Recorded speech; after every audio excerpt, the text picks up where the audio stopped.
Bismillahirrahmanirrahim. Assalamualaikum warahmatullahi wabarakatuh. Innal hamdalillah nahmaduhu wa nasta'inuhu wa nastaghfiruh wa na'udzu billahi min shururi anfusina wa sayyiati a'malina. May yahdihillahu fala mudilla lahu ومن يضلل فلا هادي له وأشهد أن لا إله إلا الله وحده لا شريك له وأشهد أن محمدا عبده ورسوله صلى الله عليه وسلم وعلى آله وأصحابه ومن تبعهم بإحسان إلى يوم الدين. يا أيها الذين آمنوا اتقوا الله حق تقاته ولا تموتن إلا وأنتم مسلمون. أما بعد فإن أصدق الحديث كتاب الله وخير الهدي هدي محمد صلى الله عليه وآله وسلم وشر الأمور محدثاتها فإن كل محدثة بدعة وكل بدعة ضلالة وكل ضلالة في النار.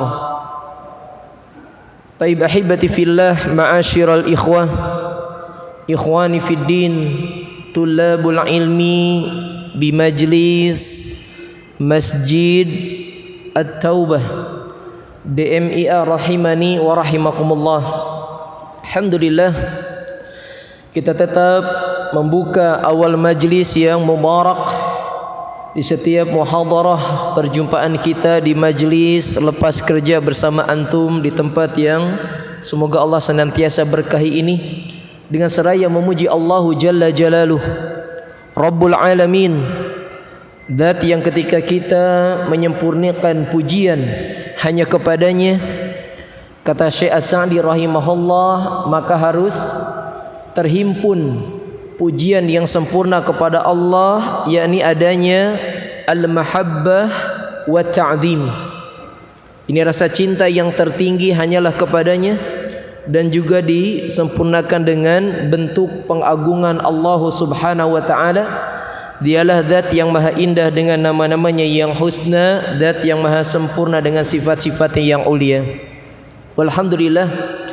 Ahibati fillah, ikhwan azzakumullah, kita bersyukur atas segala limpahan nikmat dan karunia dari Allah Subhanahu wa taala. Tentu saja terkhusus nikmat hidayah Islam dan nikmat hidayah sunnah, dan juga khusus nikmat yang sering diingatkan oleh ulama yang masih ada bersama di tengah-tengah kita, yakni Syekh Shalih Al-Utsaimin hafizahullahu ta'ala, yakni nikmat meniti jalan kemuliaan ilmu. Ini adalah nikmat yang sangat agung. Beliau terus mengingatkan kepada kita semuanya, penuhilah bumi ini dengan ilmu, kata beliau. Bahkan dalam satu kesempatan beliau ternyata mungkin entah dari mana sumbernya mendapati informasi tatkala para penuntut ilmu dari ikhwan wal akhwati fiddin, ini ketika geliat mereka untuk bersemangat hadir di majlis-majlis ilmu tidak seperti tatkala Allah menyempurnakan hidayah mereka mengenal sunnah ini di awal-awal. Artinya hari demi hari ada sebagian yang melemah dalam jalan kemuliaan ilmu. Maka yang beliau khawatirkan tentang sebab keselamatan ilmu bagi mereka adalah apa yang beliau cantumkan di dalam kitab beliau Ta'zimul Ilmi.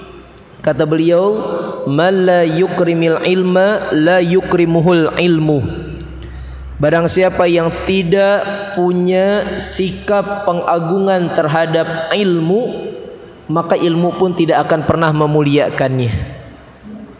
Ini sudah menjadi warning, ya, peringatan bagi kita semuanya yang Allahul Musta'an, hanya kepada Allah kita meminta pertolongan agar tidak terkena dengan kondisi penyakit yang menyapa sebagian saudara-saudari kita melemah dalam jalan ilmu.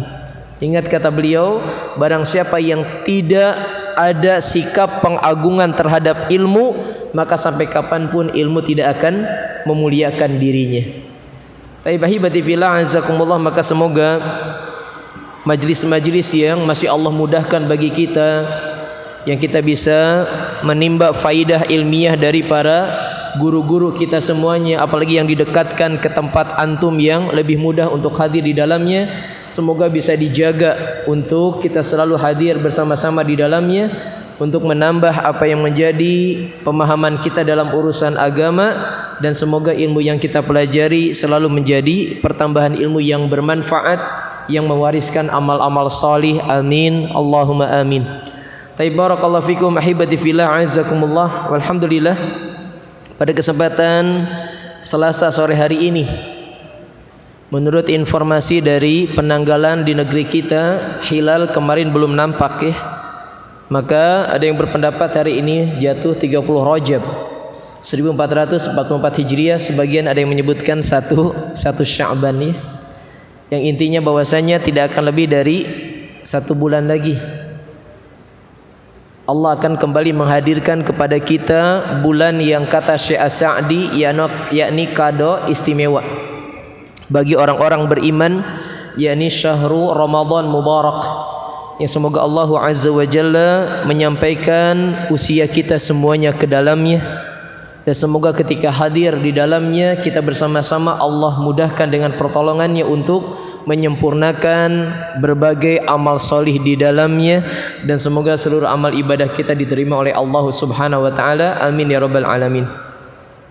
Barakallahu fikum, masih dalam lanjutan pelajaran inti kita dari hadis-hadis Nabi kita yang mulia alaihi salatu wassalam. 8 tambahan hadis dari Al-Hafidz Al-Imam Ibnu Rajab menyempurnakan 42 hadis yang sudah dimudahkan untuk kita bahas dalam Arba'in An-Nawawiyah. Kita masuk di sore hari ini ke Al-Haditsu At-Tasi'u wal Arba'un, hadis ke-49 ya. Yang tadi Anda sampaikan ke ikhwah, sepertinya Anda pernah bahas hadis ini, namun ternyata di Dinso sana 2 ya. Dinso 2 ya. Maka insyaallah kita akan membahas tentang hadis ke-49 yang menjadi penjelasan dari lisan Nabi kita yang mulia alaihi salatu wasalam tentang garansi ataupun jaminan janji yang hak dari Allah Azza wa Jalla tentang amalan hati seorang mukmin dan mukminah, yang ketika menjaga amalan hati tersebut Allah telah menjamin, Allah telah memberikan garansinya kepada hamba-hambanya tersebut, yakni dengan apa yang menjadi sebab kebaikan urusan dunianya yang disebut dalam syariat berdasarkan lafaz hadis, yakni rizqi ya. Apa amalan hati tersebut? Yakni tawakal ya. Jaminan garansi dari amalan hati yang namanya tawakal. Hadis yang dimaksud hadis yang sangat masyhur ya, salah satu hadis yang langsung periwayatannya diantaranya melalui jalur sahabat manusia terbaik setelah Rasulullah alaihi salatu wasallam dan Abi Bakrin radhiyallahu taala anhu. Siapa yang terbaik setelah Nabi dan Abu Bakar? Siapa? Umar, iya. Umar bin Khattab radhiyallahu taala anhu. Disepakati oleh ahlu sunnah wal jamaah, beliau ini manusia terbaik setelah Nabi dan setelah Abu Bakar ya. Ini Umar bin Khattab radhiyallahu taala anhu, yang cukuplah kaum muslimin mengenal kemuliaan kedudukan beliau. Manzilahnya adalah sebagai al-khalifatu ats-tsaniyah, khalifah yang kedua, yang gelar masyhurnya adalah Al-Faruq ya. Al-Faruq yakni pemisah, yang dengan izin Allah Subhanahu wa taala di bawah kekhalifahan beliau radhiyallahu taala anhu, maka semakin nampak apa yang menjadi area yang hak dan yang batil, apa yang menjadi halal dan haram, bahkan menjadi sebab jelas perluasan negeri-negeri Islam dan orang-orang kafir dengan sekitar masa kepemimpinan 8 tahun lebih lah ya.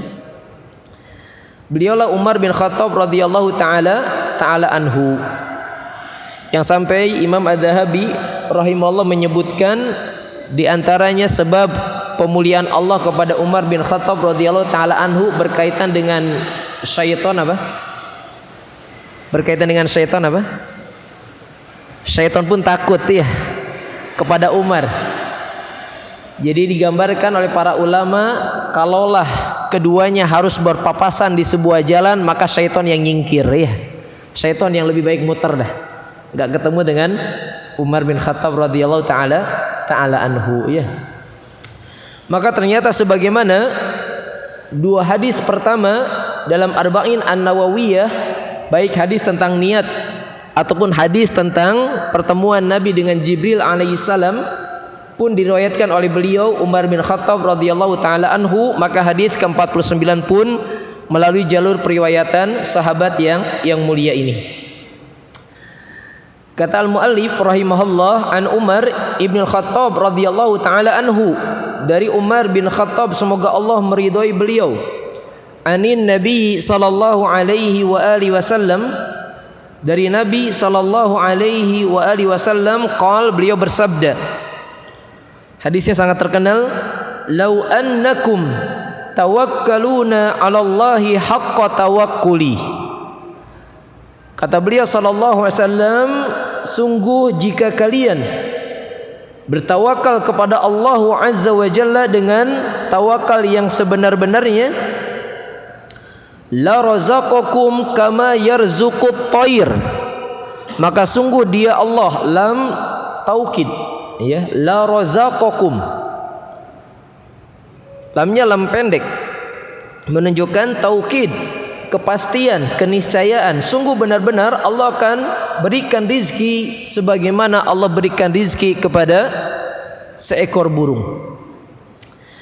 Yang gambarannya kata Nabi SAW, kesempurnaan rizki bagi seekor burung yang tentu saja perbandingannya dengan kita, anak cucu Adam, yang jauh lebih Allah lengkapi dengan sebab kebaikan untuk kemaslahatan hidup, itu harusnya kita lebih baik daripada apa yang menjadi kepastian rizki bagi burung tersebut. Yang kata Nabi, burung tagdu khimasan, di waktu pagi hari dia keluar dari sarangnya dalam keadaan perutnya yang kosong, perutnya yang lapar. Wa taruhu bitanan, tapi kelak sore hari kembali ke sarangnya, dipastikan dengan jaminan rizki dari Allah, perutnya akan kenyang. Bahkan oleh para ulama ditambahkan ketika dia seekor induk dan di sarangnya menunggu anak-anaknya, maka ternyata untuk dirinya sendiri dia sudah kenyang, dan di paruh serta cakarnya ataupun tangannya itu pun membawa makanan untuk anak-anaknya di sarang. Tapi hadis yang terkenal ini diantaranya dikeluarkan oleh Imam Ahmad dalam musnadnya, dan juga Imam At-Tirmidzi dalam sunannya, Imam An-Nasai, Imam Ibnu Majah dalam sunannya, dan juga Imam Ibnu Hibban dalam sahihnya. Dan ternyata Al-Imam Al-Hakim dalam Mustadraknya, juga Imam At-Tirmidzi menyatakan hadis hasan sahih. Ya, hadis hasan sahih. Jadi redaksi hadisnya kita ulangi, kata Nabi SAW, sesungguhnya jika kalian, ini kita semuanya umat Nabi SAW, benar-benar memiliki sifat amalan hati tawakal, namun yang sebenar-benarnya tawakal kepada Allah Azza wa Jalla, maka dipastikan Allah akan menyempurnakan rizki bagi kita sebagaimana Allah sempurnakan rizki bagi burung. Dia pergi pagi dalam keadaan perut kosong, pulang sore dalam keadaan kenyang ya. Barakallahu fikum ahibati fillah azakumullah. Sebelum kita tengok apa yang menjadi penjelasan diantaranya dari Fadilatul Syekh Abdul Razzaq bin Abdul Muhsin Al-Badr hafidhahullah ta'ala, maka kita lihat apa yang menjadi penjelasan dari para ulama salafus salih tentang manzilatut tawakal, kedudukan agung tawakal. Di antaranya berkata Al-Imam Ibnu Qayyim Al-Jauziyah rahimahullah, kata beliau, at-tawakkalu nisfuddin. Kata beliau, tawakal itu separuh dari agama. Separuh dari agama. Wa nisfuhu athani al-inabah.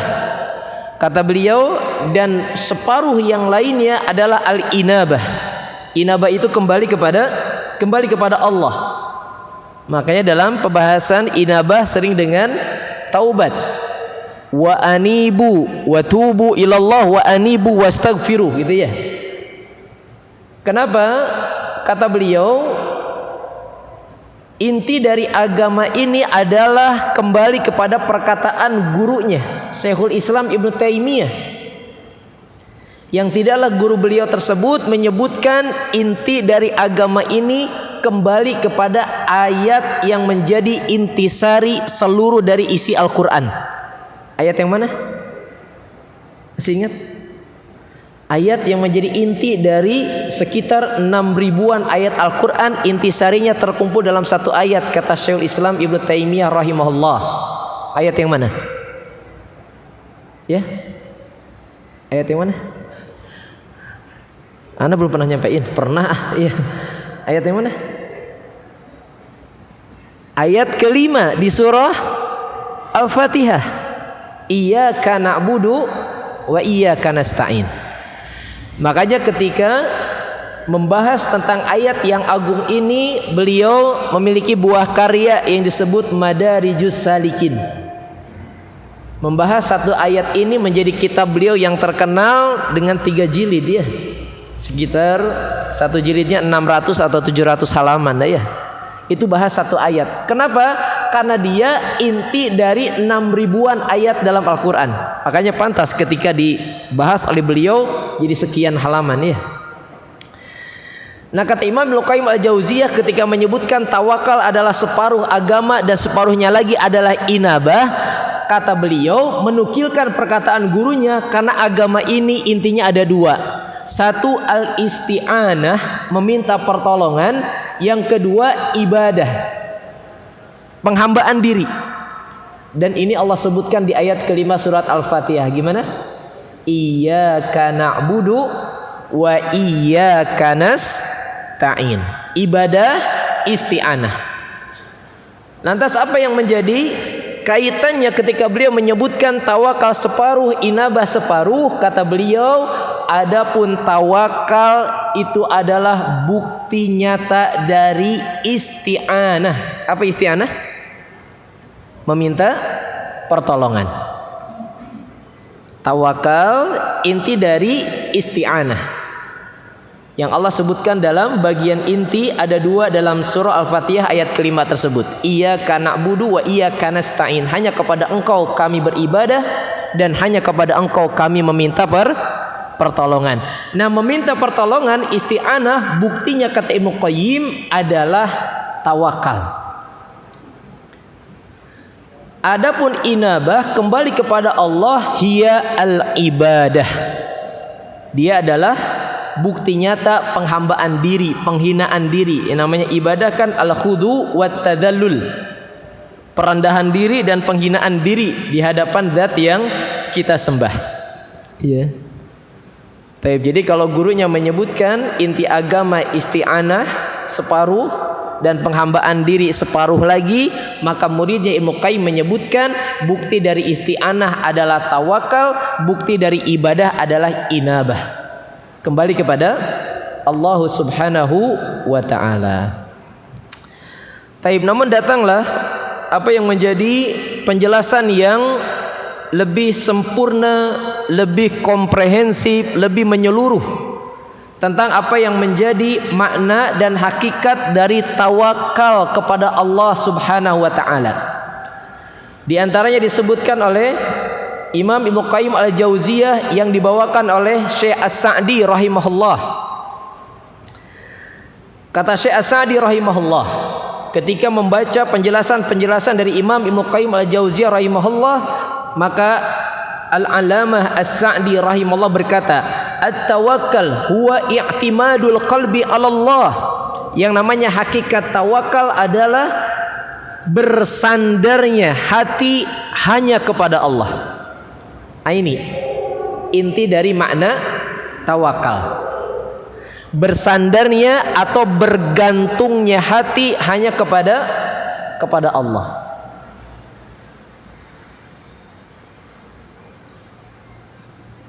Makanya pantas dia termasuk bukti dari kesempurnaan kalau kita hanya meminta pertolongan kepada Allah. Meskipun dalam bab akidah pembahasan tentang isti'anah, meminta pertolongan, ada perinciannya.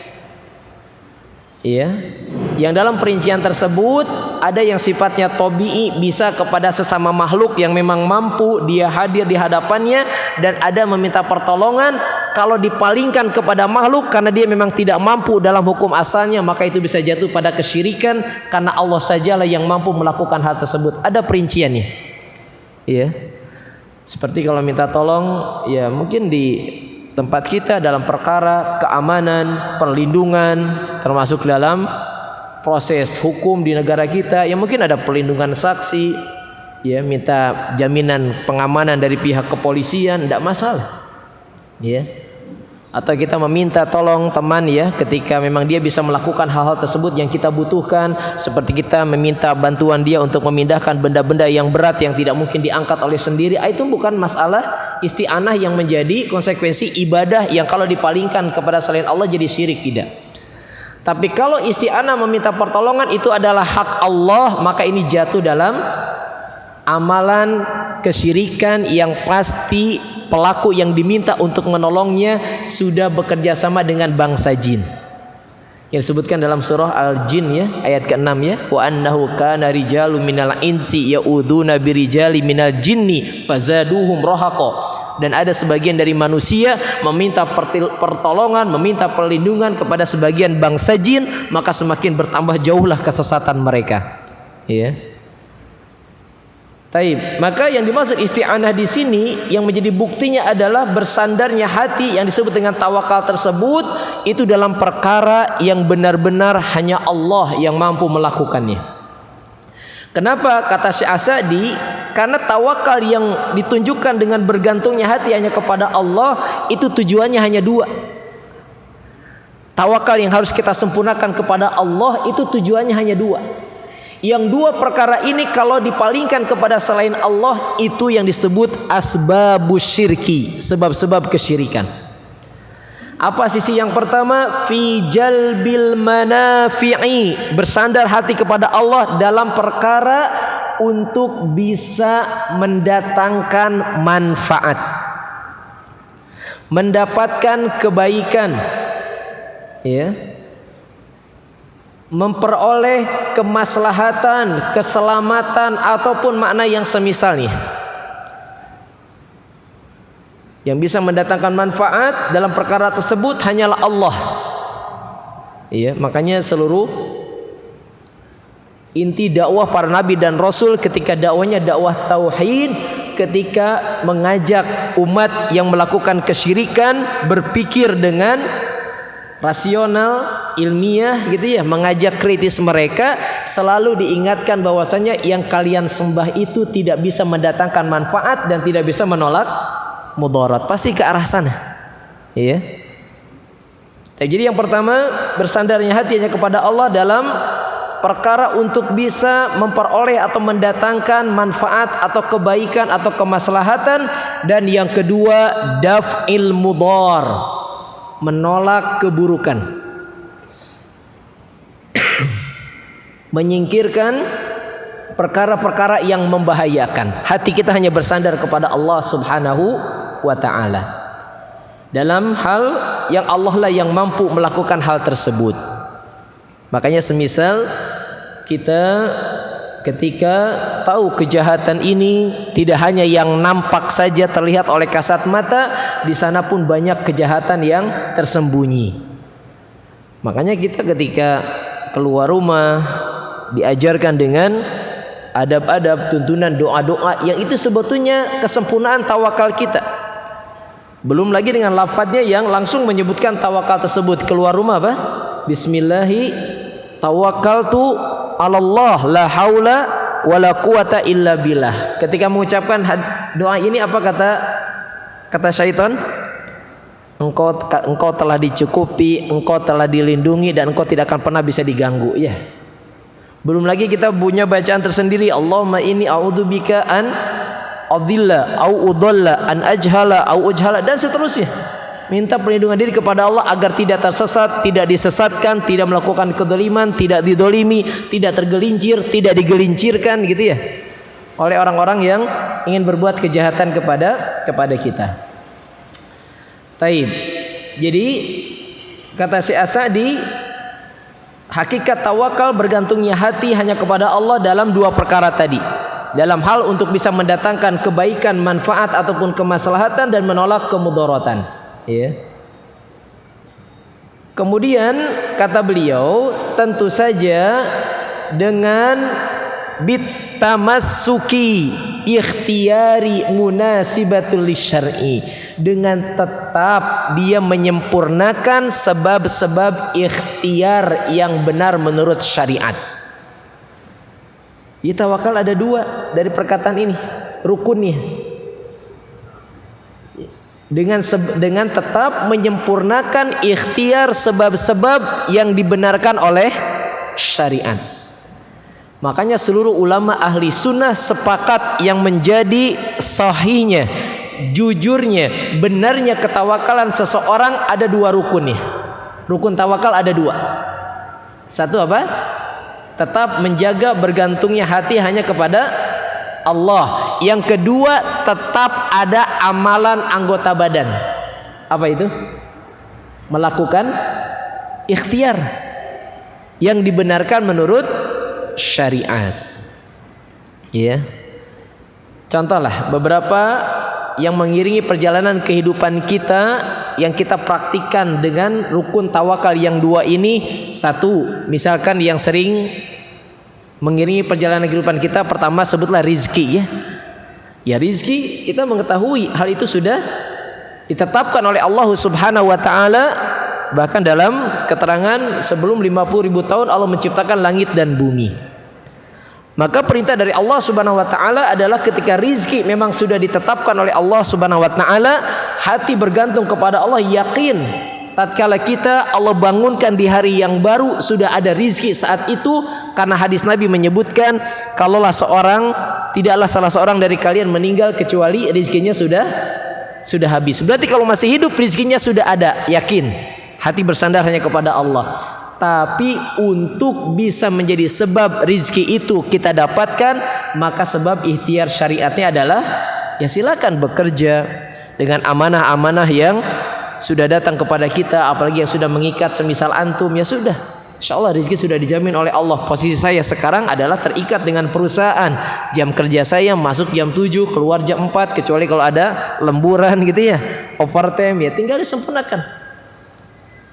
Contoh lagi dalam masalah kesehatan, dua rukun tawakal dimasukkan.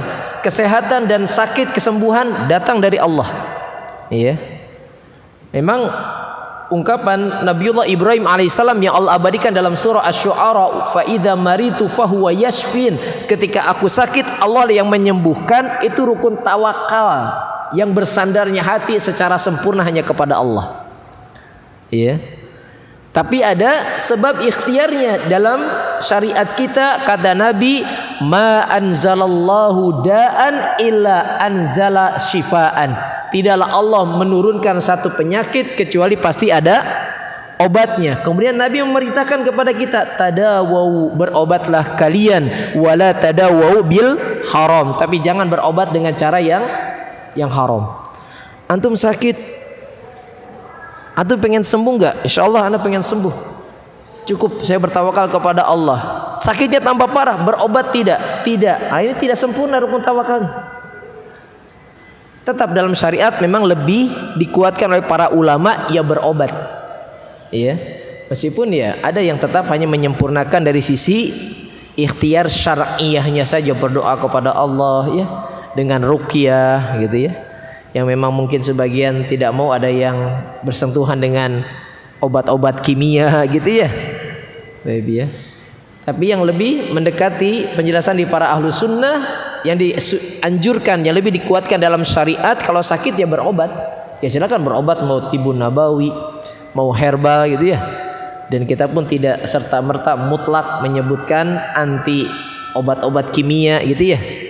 Ya silakan, karena masing-masing memang ada hasil penelaahan dari jenis-jenis penyakit tersebut untuk bisa lebih menjadi sebab kesembuhan dengan izin Allah Subhanahu wa taala. Ada obat-obat yang cocok dengannya. Makanya dalam hadis disebutkan kalau obatnya cocok dengan penyakit bari'a biidznillah, maka penyakit akan sembuh dengan izin Allah Subhanahu wa taala.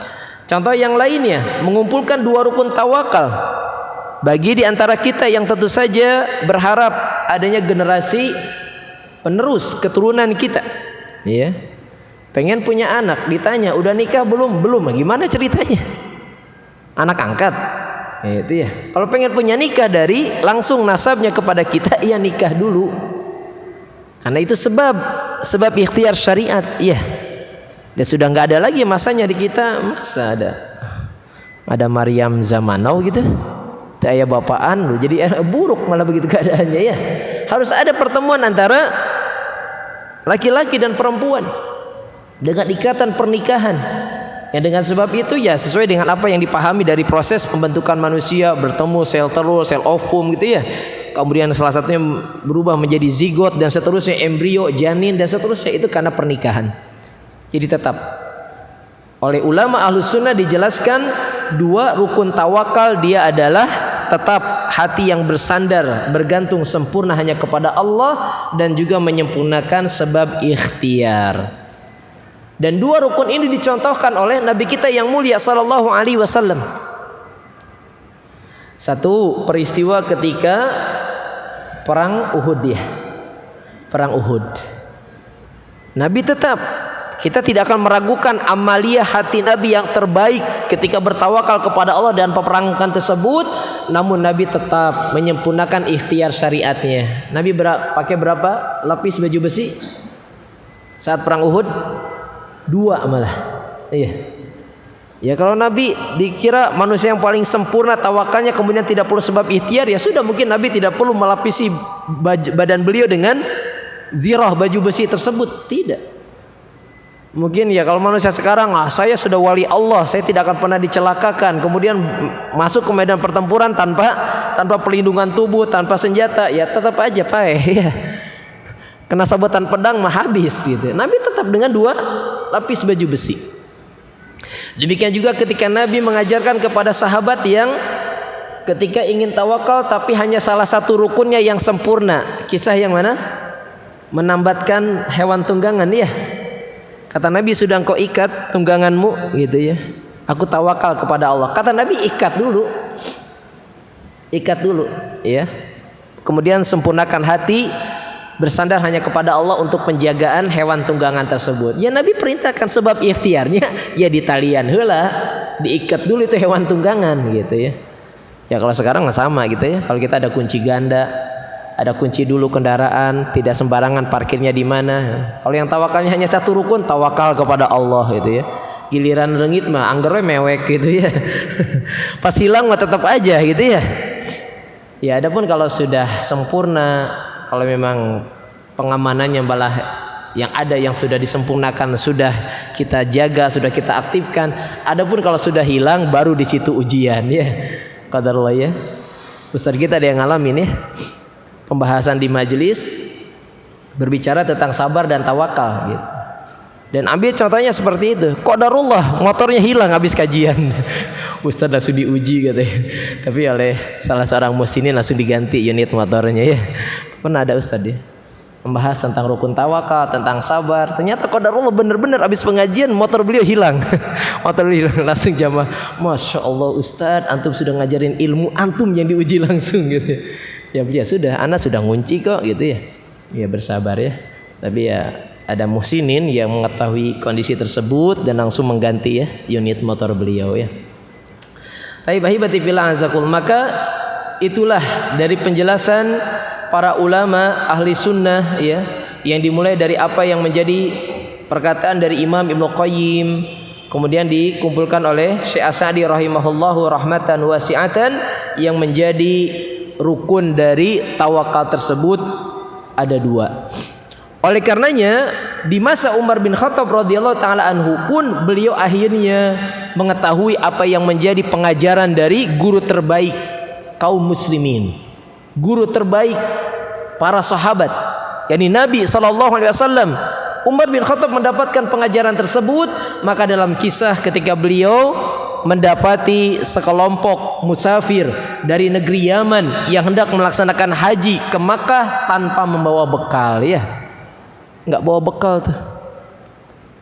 Maka ketika ditanya dan diketahui, kalian bawa perbekalan apa? Kami tidak membawa perbekalan, kami sedang ada di jalan ibadah menuju Allah, maka kami bertawakal. Kata Umar, tawakal kalian tawakal dusta, tawakal yang dusta, ya. Kenapa? Karena hanya menyempurnakan satu rukun tawakal, hanya hati yang bersandar kepada Allah. Ikhtiarnya tidak dilakukan, yang menyiapkan bekal dengan semampunya.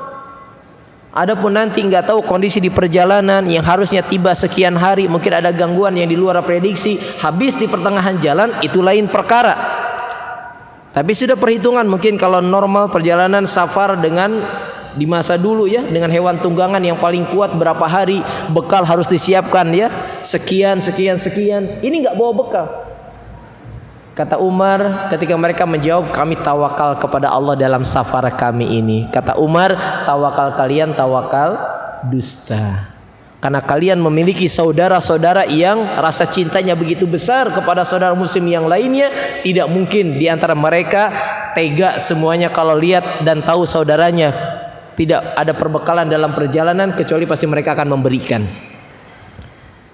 Intinya Umar mewanti-wanti.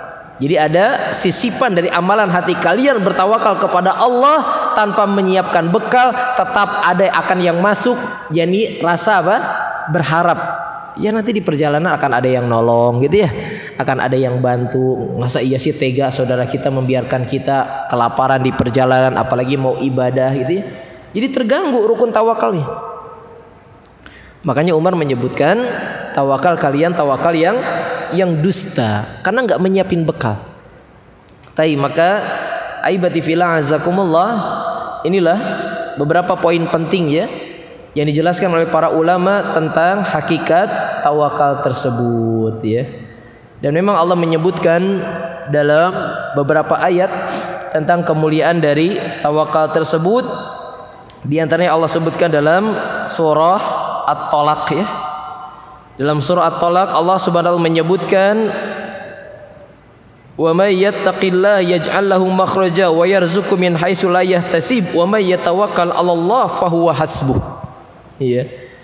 Kata Allah Subhanahu wa taala, wa may yatawakkal 'alallahi fahuwa hasbuh, dan barang siapa yang sempurna tawakalnya kepada Allah, maka Allah akan mencukupinya. Allah akan mencukupinya ya. Ini hukum asalnya. Hukum asal ketika apa yang menjadi sebab kebaikan, kesempurnaan tawakal, kemudian dengan kemaha lembutan dan kasih sayang Allah untuk mencukupkan segala kebutuhannya. Ini hukum asalnya seperti itu. Adapun yang tidak lurusan lempengan dengan makna ayat ini ya berarti ujian. Sudah kesempurnaan tawakal, masih ada yang kekurangan dan semisalnya, berarti itu ujian. Selama dia terus terjaga dalam ketaatan berarti ujian ya. Baik, kita lihat penjelasan dari Syekh Abdul Razak bin Abdul Muhsin Al-Badr hafizahullah. Kata beliau, hadal hadis aslun fit tawakkuli 'ala Allah azza wa jalla. Hadis ini merupakan pokok dalam perkara tawakal kepada Allah Subhanahu wa taala, ma'al akhdhi bil asbabil masyru'ati, dengan tetap mengambil sebab yang sesuai dengan syariat. Rukun tawakal ya, sebab. Wal akhdhi biha la yunafi fit tawakkuli, dan juga mengambil hal-hal yang bisa menghilangkan sebab kesempurnaan tawakal tersebut. Artinya jangan melakukan hal-hal yang berlawanan dengannya. Seperti tadi ingin Allah jaga kesehatan tubuh kita gitu ya. Ya jangan melakukan hal-hal yang bisa justru menjadi sebab sakit. Ya. Ya kalau kembali menurut siapa? Sekarang kita ada seorang ustadz ya yang fokus dalam masalah Tibbun Nabawi ya. Semisal siapa? Ustadz Abdurrahman Dani ya. Hafidhahullah, baru tadi siang beliau mengisi di Munas lah ya, para pengusaha herba gitu ya, dengan tema makananmu adalah obatmu atau gitulah ya. Makananmu adalah obatmu. Artinya beliau mengumpulkan hadis-hadis Nabi yang menjadi sebab sumber penyakit sebagaimana yang pernah kita bahas adalah bejana yang paling buruk perut ya, berasal dari makanan gitu ya. Tapi maka ya diantaranya jaga pola makan, pola istirahat ya, kemudian juga ya sebab-sebab kita untuk menjaga kebugaran tubuh. Jangan melakukan hal-hal yang sebaliknya. Ingin Allah jaga apa yang menjadi vitalitas gitu ya, kebugaran, kesehatan tubuh kita, namun melakukan hal-hal yang membahayakan. Ya. Makanya kalau salah seorang ikhwan yang Masya Allah ya, beliau Allah mudahkan untuk menjadi instruktur gym ya, mengenal 3 orang diantaranya ya. Beliau ketawa aja kalau ada yang nge-gym gitu ya, nge-gym tapi setelah itu langsung dopingnya ahlul hisab, ngerokok gitu ya. Nah itu ngapain orang nge-gym berjam-jam kemudian terus ngerokok gitu ya? Apa yang menjadi sebab dia ingin meraih kebugaran tubuhnya? Untuk apa yang dia upayakan? Belum lagi nanti pola hidupnya yang berantakan gitu ya. Tapi maka jangan melakukan hal-hal yang bertentangan untuk sebab yang disesuaikan dengan syariat dalam tawakal tersebut ya. Tapi bahibati fillah azakumullah. Di antaranya juga Syekh Abdul Razak bin Abdul Muhsin Al-Badr menyebutkan apa yang menjadi makna yang selaras dengan tawakal itu sebagaimana hadis yang menyebutkan 3 hal dalam Sahih Muslim. Ketika kita diperintahkan oleh Allah Subhanahu wa taala melalui hadis Nabi yang mulia alaihi salatu wasallam, ihris ala ma yanfa'uk. Bersemangatlah kalian dalam meraih hal-hal yang bermanfaat untuk kalian. Termasuk untuk hal-hal yang memang kita sudah tahu ketetapannya sudah Allah tuliskan menjadi takdir perjalanan kehidupan kita. Rizki, kesehatan, kebahagiaan, anak, ya dan seterusnya. Maka bersemangat dalam hal yang bermanfaat. Ya bekerja, ya kalau untuk kesehatan berarti ya sekarang silakanlah di antaranya riyadhah ya, berolahraga ya. Kemudian juga mengatur pola makan dan seterusnya. Kalau untuk keturunan ya menikah dan seterusnya gitu ya. Semangat dalam hal yang bermanfaat. Wasta'in billah, dan terus minta tolong kepada Allah. Ini tawakal. Minta pertolongan kepada Allah Subhanahu wa taala ya. Adapun lanjutan hadisnya wala ta'jaz ya, jangan pernah melemah. Dan kata Syekh Abdul Razak bin Abdul Muhsin Al-Badr hafizallahu taala, hadis Umar ini al-jam'u bainal akhdhi bil asbab wat tawakkul 'ala Allah. Dan hadis Umar inilah yang mengumpulkan 2 rukun tadi. 1, mengambil sebab ikhtiar yang sesuai dengan syariat. Yang kedua, hati yang tetap sempurna bersandar hanya kepada Allah. Nah, termasuk dalam 2 rukun inilah yang para ulama mengingatkan kepada kita tentang kelirunya pernyataan yang sering dibawakan oleh para motivator ya. Apa itu? Proses tidak akan mengkhianati hasil gitu ya? Atau gimana kalimatnya? Begitu ya? Proses tidak akan mengkhianati hasil. Ini nggak benar dalam tinjauan akidah kita, nggak benar. Iya. Atau nggak tahu lah, hasil tidak akan mengkhianati proses atau gimana lah pokoknya gitu ya. Artinya seolah-olah harus berbanding lurus, prosesnya begini sempurna, hasilnya hitungannya seperti ini. Dalam syariat tidak begitu. Kembali kepada rukun tawakal, adapun kita diperintahkan untuk menempuh sebab syariat yang benar, adapun hasil tetap sandarkan hanya kepada Allah. Iya. Kita tidak bisa memastikan. Boleh jadi orang yang hitung-hitungan di atas kertas kalau kita melakukan hal begini gitu ya. Entah dari flow apalah usahanya dia, alurnya seperti apa, manajemennya seperti apa. Kata dia mungkin cash flow-nya di akhir bulan begitu. apa istilahnya? BEP, break even point, balik lagi gitu modalnya atau apalah gitu, dalam hitungan tahun sekian bisa jadi meleset. Yang boleh jadi secara dohir ikhtiarnya sudah luar biasa prosesnya, tapi hasilnya tidak sesuai dengan apa yang dia prediksikan dari awal. Bisa terjadi dalam syariat, ya. Dan itulah yang menjadi sebab nanti nilai pahala yang lain, kesabaran gitu ya. Boleh jadi di antara ikhwah sudah ada yang mengalami ketika membuka usaha sudah demikian, namun Allah uji gitu ya. Di akhir apa yang menjadi harusnya cash flow-nya sekian, ternyata qadarullah ya. Kita menyebutnya kerugian, defisit gitu ya. Nah, itu tidak seperti itu. Dalam syariat tidak dipastikan proses tidak akan mengkhianati hasil. Bahkan Syekh Abdul Razak pernah memberikan contoh, terkadang ada yang kita melihat orang yang mungkin tingkat pendidikannya rendah, ya, kemudian jenis usaha yang dia lakukan dianggap sebelah mata, tahu-tahu hasilnya luar biasa. Kadang bisa seperti itu, di luar prediksi kita, ya. Tapi maka kita tidak boleh memutlakkan apa yang sering dibawakan oleh kalimat-kalimat para motivator tadi, ya. Adapun yang masih bisa menjadi sebab keselamatan kalimat tersebut, kata para ulama, diantaranya tutup dengan biidnillah.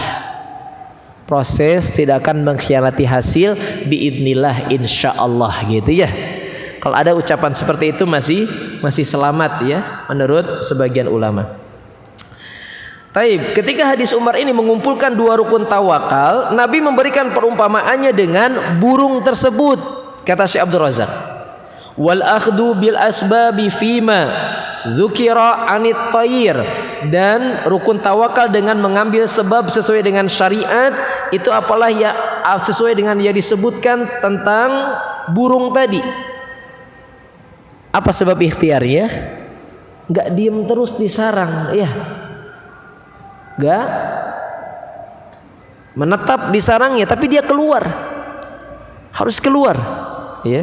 Dari sarangnya tersebut, ya, bahkan dengan insting ya, hewan tersebut ya diantaranya memahami bumi Allah ini luas. Allah menyebutkan bagi kita yang harusnya lebih berakal, ya ibadi inna ardi wasi'ah ya. Di beberapa ayat penghujung surah Al-Ankabut, wahai hamba-hambaku, sesungguhnya bumi aku ini luas. Maka dengan isyarat seperti ini nggak boleh seorang mukmin terjangkit dengan penyakit yang sangat bahaya, bahkan jatuh pada dosa besar, yakni berputus asa dari rahmat Allah. Enggak boleh. Berputus asa dari rahmat Allah itu dosa besar. Wala tayasu mir rahmatillah. Janganlah kalian berputus asa dari rahmat Allah. Bumi Allah ini luas. Yang menjadi sebab kita tetap semangat, minta tolong kepada Allah, jatuh pada proses usaha yang satu. Kalau sedang menempuh usaha, cari usaha yang lain gitu ya. Kemudian coba lagi dan seterusnya. Maka burung pun keluar dari sarangnya. Bahkan kata Syekh Abdul Razak, di antara sebab ikhtiarnya Nabi menyebutkan tagdu. Burung itu keluar meninggalkan sarangnya untuk mendapatkan rezeki Allah di awal pagi hari.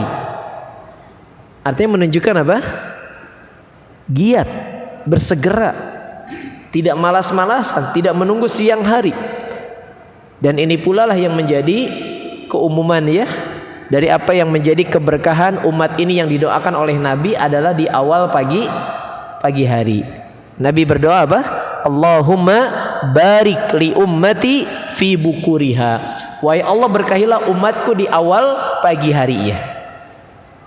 Orang tua dulu kita nyebutnya apa?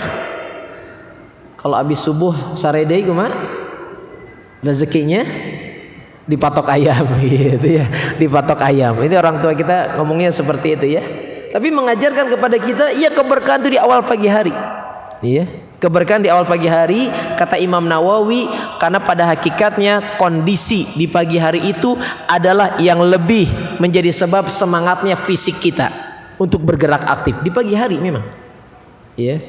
Makanya Imam Ibnu Qayyim rahimahullah mengingatkan kepada kita, di antaranya waktu-waktu yang terlarang untuk tidur lagi adalah setelah subuh sampai syuruk, nggak boleh tidur lagi. Iya.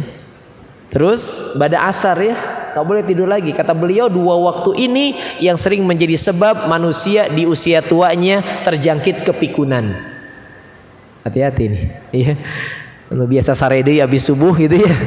Paling tidak kalaupun benar-benar kantuknya berat, usahakan tahan tetap sampai syuruk. Ya misalkan antum kalau yang masih kena shift ya, yang masih kena shift gitu ya, kadang butuh istirahat besok paginya. Kalau masih Allah berikan kemudahan, jangan, tahan paling tidak sampai syuruk.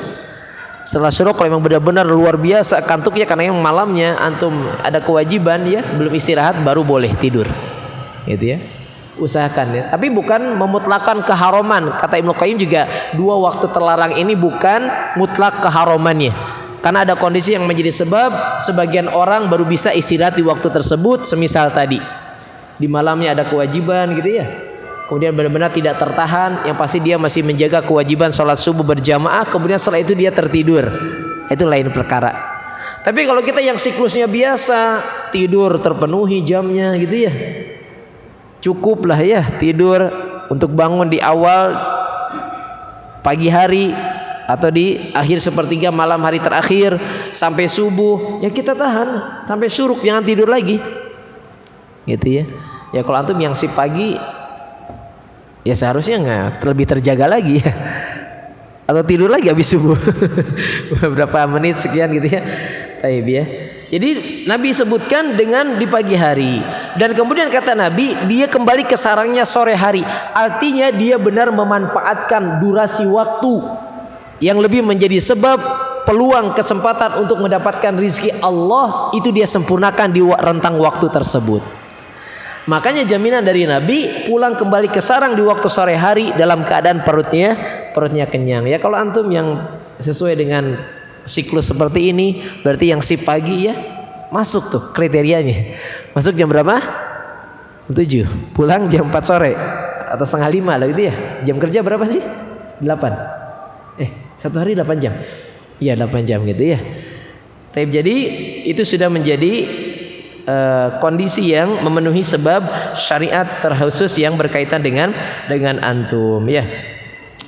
Makanya kata Syekh Abdul Razak, dia keluar dari sarang khaliyatul butun, perutnya kosong ya, litolabi rizqi, untuk menjemput rizki dari Allah, wataruhu bitonan tamlaatil butun, dan pulang sore hari perutnya sudah penuh berisi ya.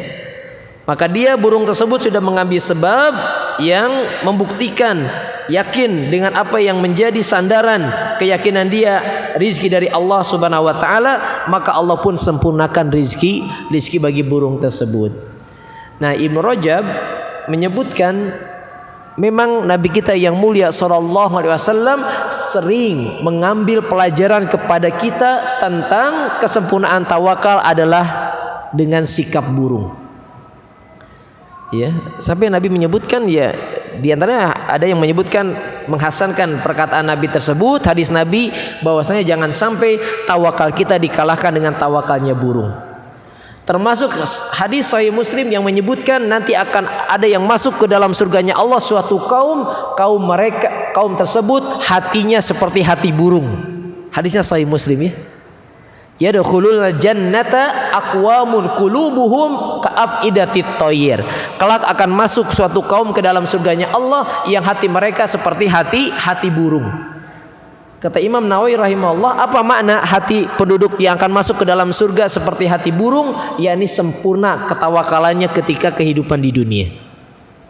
Imam Nawawi menyebutkan ketika hati calon penduduk surga tersebut seperti hati burung adalah mereka yang memiliki tawakal yang sempurna.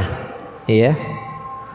Taib ahibati fillah azakumullah. Maka dalam penjelasan sederhana dari Syekh Abdul Razak hafizahullah taala hanya mengingatkan kepada kita tentang 2 rukun tawakal tersebut ya. Adapun pelajaran dari hadis ini, berkata Syekh Abdul Razak, mimma yustafadu minal hadis, di antara faidah yang bisa diambil dari hadis ini hanya ada 2, kata beliau. Al-awwal, yang pertama, kata beliau hafizahullah taala, wujubut tawakkuli 'ala Allah, wajibnya bertawakal kepada Allah. Kata beliau hafizahullah taala, pelajaran yang pertama dari hadis ini adalah wajibnya bertawakal kepada Allah Subhanahu wa ta'ala. Wal i'timadu alaihi, dan terus bersandarnya hati kepadanya. Wajib untuk selalu menjaga hati hanya bersandar kepada Allah. Fi jalbi kulli matlubin, dalam perkara meraih hal-hal yang kita inginkan. Berarti kebaikan, kemaslahatan, kemanfaatan, itu kan semua yang kita inginkan. Wajib bertawakal dan hati bersandar kepada Allah dalam perkara untuk meraih hal-hal yang kita inginkan. Berarti kebaikan. Kalau kita inginkan kebaikan, maka jaga. Wajib tawakal dan bersandar kepada Allah. Wa daf'i kulli marhubin, dan juga dalam perkara hal-hal yang tidak kita inginkan. Berarti keburukan. Kalau tadi bahasa Syekh As-Sa'di mendatangkan manfaat atau menolak mudarat. Kalau bahasa Syekh Abdul Razak untuk meraih semua yang kita inginkan dan menyelamatkan diri dari perkara-perkara yang tidak kita inginkan, yang berbahaya, yang memudaratkan. Maka sebabnya yang utama adalah wajib bertawakal kepada Allah. Dan ulama salaf yang terkenal dalam mengajarkan kepada kita kesempurnaan tawakal yang dianggap oleh sebagian orang dalam urusan-urusan yang besar, ternyata keadaannya harusnya tidak demikian. Tawakal masuk ke dalam seluruh perkara, baik dianggap perkara kecil oleh sebagian orang, apalagi dalam perkara-perkara yang besar. Siapa yang mengajarkan hal tersebut? Imam Ahmad bin Hanbal, ya. Beliau mengajarkan tawakal kepada kita dalam urusan apa? Urusan apa? Tali sendal yang putus. Tali sendal yang putus, ya. Imam Ahmad bin Hanbal rahimahullah berkata, bertawakallah kalian kepada Allah bahkan sampai pun dalam urusan sendal kalian yang putus. Artinya beliau mengingatkan kepada kita jangan sampai salah aplikasi, salah kaprah dalam pengamalan tawakal yang dianggap dalam urusan besar saja baru bertawakal kepada Allah. Urusan kecil, naudzubillah, dia berlepas diri dari tawakal kepada Allah, bahkan menyandarkan urusan sepele itu mah bisalah dengan diri kita sendiri. Nah, ini bahaya. Maksudnya begitu, ya. Karena dalam urusan kecil pun kita nggak boleh yang dianggap kecil, ya, menurut pertimbangan, ya, pemikiran kita. Ini urusan kecil, bagi kita mudahlah melakukannya. Kita nggak boleh. Makanya dalam zikir pagi dan petang kita diajarkan nggak boleh menyandarkan urusan kepada kita, diri kita sedikit pun, walaupun dalam sekejap mata, ya. Yang mana lafadznya? Ya Hayyu Ya Qayyum bi rahmatika astaghis. Terus aslihni sya'ni kullah wa la taqilni ila nafsi tarfata ain. Iya. Wahai zat yang maha hidup, yang berdiri sendiri, gitu, ya. Dengan rahmatmu aku meminta pertolongan, ya. Dan jangan engkau pernah jadikan diriku menyandarkan urusan kepada seolah-olah diri kita mampu, hanya disandarkan kepada aku pasti bisa. Hal ini malah sepele lah, gampang lah melakukannya. Nggak boleh, meskipun sekejap mata, ya, nggak boleh. Urusan kembalikan seluruhnya kepada Allah Subhanahu wa ta'ala, ya. Taib, maka jangan pernah memberlakukan amalan hati yang bernama tawakal ini hanya dalam urusan-urusan yang dianggap besar, ya, yang kemudian akhirnya kita baru menyadari kelemahan diri kita, kemungkinan kita tidak akan bisa melakukannya, baru bertawakal kepada Allah. Kemudian dalam urusan kecil kita sombong, naudzubillah, ya, kembali kepada akunya bisa. Ini khawatir terkena dengan jenis penyimpangan dari akidah yang disebut sebagai apa? Akidah Qadariyah, ya. Menyandarkan segala sesuatu adalah kepada diri kita, tidak ada urusannya dengan Allah, naudzubillah. Ini yang menjadi makna dari zikir, kalimat zikir tadi, ya. Ya Hayyu Ya Qayyum bi rahmatika astaghis aslih li sya'ni kullah wa la takilni ila nafsi tarfata ain.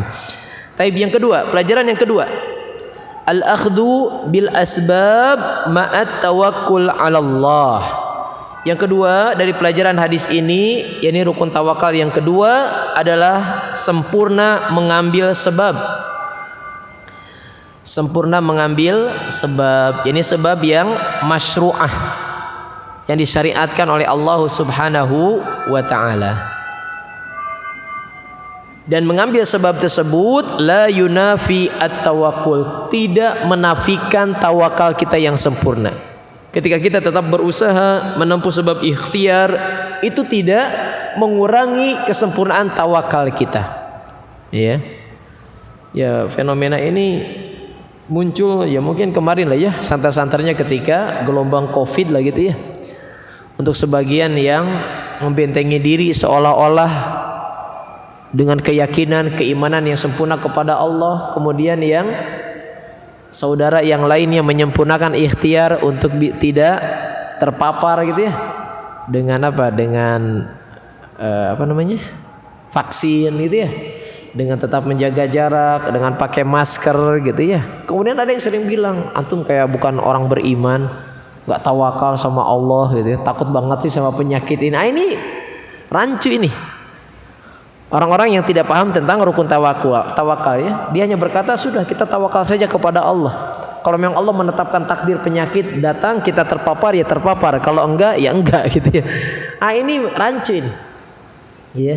Nah itu yang kalimat-kalimat inilah yang ketika mungkin sebagiannya melakukan hal tersebut sewaktu kemarin ya masih masa-masa Covid gitu ya. Mereka juga sebetulnya dalam tinjauan syariat yang terkena dengan tawakal yang dusta. Karena tawakal yang benar, hati bersandar kepada Allah dan menempuh sebab ikhtiar. Ya sebab ikhtiar kita kemarin apa? Ya mungkin social distancing gitu ya. Kalau memang tidak ada urusan dulu ya sama dengan hadis Nabi wal yasa' baitak ya. Merasa lapanglah di rumah, artinya mungkin kita lebih banyak di rumah gitu ya. Sampai kita pun mungkin mengikuti pendapat ya memang kalau menurut analisa zona merah kita tidak sholat berjamaah di masjid. Adapun kalau sholat mungkin masih ada yang jaga jarak gitu ya. Nah, kita mengikuti sebagian fatwa yang itu pun dibenarkan dalam syariat, termasuk dari kesempurnaan tawakal dengan menempuh sebab-sebab yang sesuai gitu ya. Maka orang yang berkata demikian masih keliru. Ya, karena Nabi mengajarkan bagaimana hewan yang berpenyakit dipisahkan. Nabi mengajarkan berlarilah kita dari penyakit yang menular sebagaimana berlarinya kita dari binatang buas dan seterusnya. Ya, maka apa yang menjadi langkah-langkah kemarin contoh nyata itu sebetulnya masuk dalam kesempurnaan dua rukun tawakal. Tetap kita menempuh sebab-sebab yang tadi diarahkan oleh pemerintah, tapi hati kita bertawakal, perlindungan diri hanya kepada Allah agar kita diselamatkan dari terjangkitnya penyakit-penyakit yang menular atau membahayakan tersebut ya. Taib ahibati fillah azakumullah. Lantas bagaimana dengan lafaz hadis ini Nabi menyebutkan kesempurnaan tawakal yang sebenar-benarnya dengan jaminan rizki. Maka kalau antum yang sudah belajar akidah tahulah ya, rizki itu ada yang khas, ada yang am, ada yang khusus, ada yang umum. Kalau rizki yang khusus bagi kita, masya Allah, rizki yang paling besar, rizki yang mutlak itu kepada kita ya, rizki hidayah Islam, hidayah sunnah, kesehatan. Kalau sudah berkeluarga, pasangan, anak-anak Allah jaga dalam ketaatan ya. Bukan hanya semata materi, bukan hanya fulus, bukan hanya uang ya. Cuma demikianlah apa yang menjadi talbis iblis. Sebagian kaum muslimin mempersempit apa yang menjadi luasnya rizki Allah seolah-olah hanya dalam urusan duit gitu ya. Maka kalau kita memahami, masya Allah ya, yang menjadi sebab kita sempurna tawakal kepada Allah dan selalu bersyukur kepadanya, ternyata luar biasa apa yang menjadi karunia rezeki dari Allah yang begitu banyak, bukan dalam urusan duit saja, bukan dalam urusan mal harta saja, tapi ada rezeki yang lebih besar tadi ya, penjagaan hidayah Islam, nikmat Islam, hidayah sunnah, kesehatan dan juga yang lainnya ya. Wallahu ta'ala bishawab. Ini saja yang bisa Anda sampaikan dari kesempurnaan pembahasan hadis ke-49 yang kalau lihat dalam lafaz hadisnya adalah pembuka ataupun kunci rizki adalah tawakal kepada Allah tapi rizki dalam makna yang luas ya. Wallahu taala a'lam bissawab. Wa sallallahu ala nabiyina Muhammadin sallallahu alaihi wa alihi wasallam. Ada soal jawab atau adzan dulu? Sudah masuk belum? Belum. Oh, sudah masuk adzan. Ya adzan dulu aja berarti. Adzan dulu baru soal jawab. Ya. Atau gimana? Adzan dulu baru soal jawab kan? Enggak, atau gimana? Cukup. Oh, cukup. Cukup ya. Di majlis ini kita cukupkan. Siap. Berarti majlis ini kita cukupkan saja ya. Ahibati fillah, demikianlah kajian kita dalam lanjutan hadis-hadis Nabi SAW di hadis yang ke-49. Semoga apa yang kita bahas menjadi sebab kebaikan, terutama tentang amalia hati yang agung, yakni bertawakal kepada Allah, selalu kita sempurnakan dengan menyempurnakan dua rukun tadi. Jagalah hati hanya bersandar selalu kepada Allah, dan juga tetap sempurnakan sebab-sebab ikhtiar yang sesuai dengan syariat. Itulah kesempurnaan tawakal yang sesungguhnya. Wallahu ta'ala bisawab. Mohon maaf segala kurang dan salahnya. Aqulu qouli hadza wa astaghfirullah li wa lakum wa sallallahu ala nabiyina Muhammadin sallallahu alaihi wasallam wa akhiru da'wana alhamdulillahi rabbil alamin. Kita tutup dengan kafaratul majlis. Subhanakallah bihamdika asyhadu an la ilaha illa anta astaghfiruka wa atubu ilaik. Assalamualaikum warahmatullahi wabarakatuh.